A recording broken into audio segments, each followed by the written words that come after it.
হজরত জুনায়েদ বাগদাদী রহমাহুল্লাহ সব দেখছিলেন ঘরের কোনায় বসে। তার মায়া হল যে শীতের রাতে এভাবে লোকটি কষ্ট করে ঘরে ঢুকল, কিন্তু হতাশ হয়ে ফিরে যাচ্ছে। চোর যখন শীতের কাছাকাছি, তখন জুনায়েদ বললেন, এই দাঁড়াও।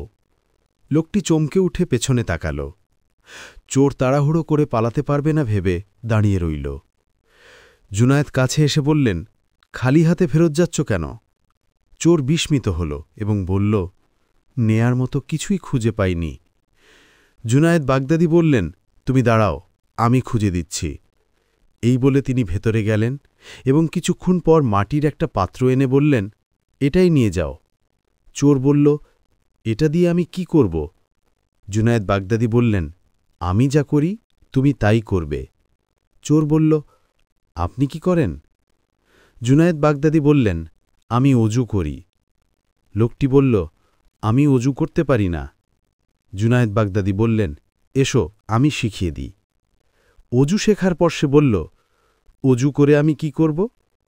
জুনায়েদ বাগদাদী বললেন, আমি যা করি তুমিও তাই করবে। লোকটি তখন বলল, আমি তো নামাজ পড়া জানি না। জুনায়েদ বললেন, এসো আমি নামাজ শিখিয়ে দিই। তিনি জায়নামাজে দাঁড়িয়ে লোকটিকে পাশে দাঁড় করালেন এবং নামাজ শেখালেন। এরপর দোয়া করলেন, হে আল্লাহ, তাকে জায়নামাজে দাঁড় করিয়েছি। আমার এইটুকুই ক্ষমতা ছিল। আমার ক্ষমতা এখানেই শেষ। তার মনের ওপর আমার কোনো ক্ষমতা নেই, কিন্তু তোমার ক্ষমতার শেষ নেই। তুমি তার মনকে পরিশুদ্ধ করো, পাপ কাজ থেকে বিরত রেখো। দোয়া শেষ হবার পর লোকটি হাউমাউ করে কেঁদে উঠল। সারা জীবন অনেক ভুল হয়ে গেছে। পবিত্র জীবনের জন্য অনুশোচনা বোধ এবং স্রষ্টার কাছে কায়ে মনোবাক্যে প্রার্থনা অনেক প্রয়োজন। লোকটি কাঁদতে কাঁদতে একসময় প্রশান্ত হল এবং অনুভব করল স্রষ্টা তাকে ক্ষমা করেছেন।